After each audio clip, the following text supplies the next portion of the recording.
indicate at this point that I've actually known the bride and her family for longer than the groom, growing up not far from you in High It was therefore... Sorry? It was therefore with some trepidation that the happy couple met at the local village fete and got together shortly after a barbecue at mine and Laura's house. Because not only was the head of a friend of ours, but Peter Phillips, future father of wife, happened to also be my boss at the time. So no pressure there. Fortunately, Carl didn't ruin my career for me, and not long after meeting Heather, the two of them were soon living together. Although I'm sure Heather would disagree, it seemed like no time at all before I got that sheepish phone call from Carl asking what I thought about marriage.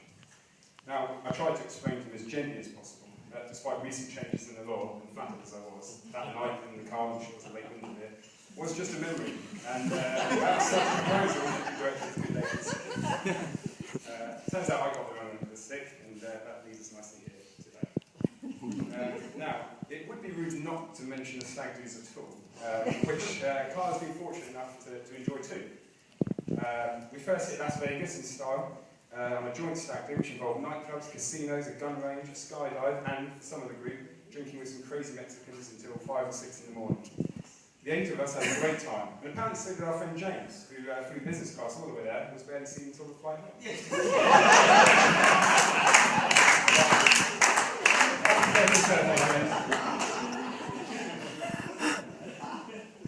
Carl also had a more local stag do, which involved clay pigeon shooting. Now, it has to be said that myself, Ivan and Peter are all now honorary members of the CPPS, which is the Clay Pigeon Preservation Society. Still, we had a great day, and everyone got home safely from the night out. Well, I say everyone, except Dan, who managed to miss both taxis home, and on his own probably again, but you know. 15 seconds, is that what you've got for the bet? I do have some well wishes from people who couldn't be here today, and I'll just share a couple of them with you now. Dear Heather, sorry to be missing what we know will be a very special day. I'm sure we can have a mini celebration with you and Carl in France. Love and hugs both, Nigel and Susie, who are all the way along. Dear Carl, sorry you couldn't be there on your big day, but we felt it would be too emotional losing such a special guy as yourself. Lots of love, all the girls at Fantasy Palace.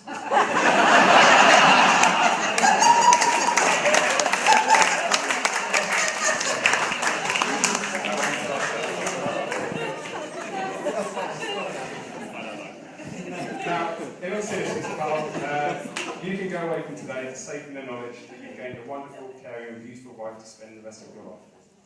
And Heather, you too can go away from today and you've got some beautiful dress and pretty shoes and a lot of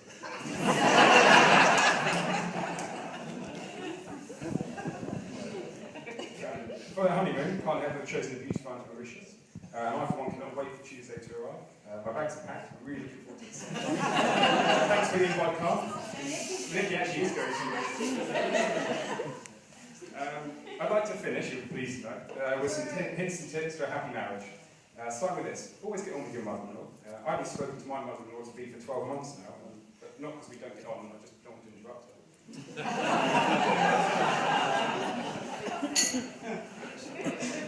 My second tip is actually a quote for you, Carl. In times of trouble, remember this from Oscar Wilde. Women are meant to be loved, not understood.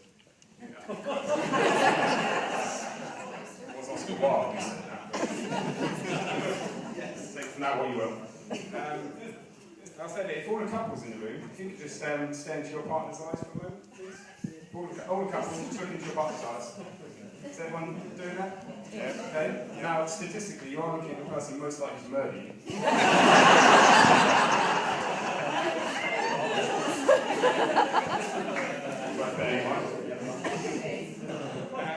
I was also going to mention that mother-in-law is an anagram of woman Hitler. So my biggest tip to a happy marriage actually comes from my father and Carl. You know that wet area in the corner of the kitchen? It's called the sink. The more you use it, the more she'll love you. You will be relieved to know that that's all from me. All I have to do now is raise the toast and take advantage of the free drinks that Carl's brought to myself and all the ushers for the rest of the evening. Thank you. So if you'd all be so kind to stand up, we'll have a toast.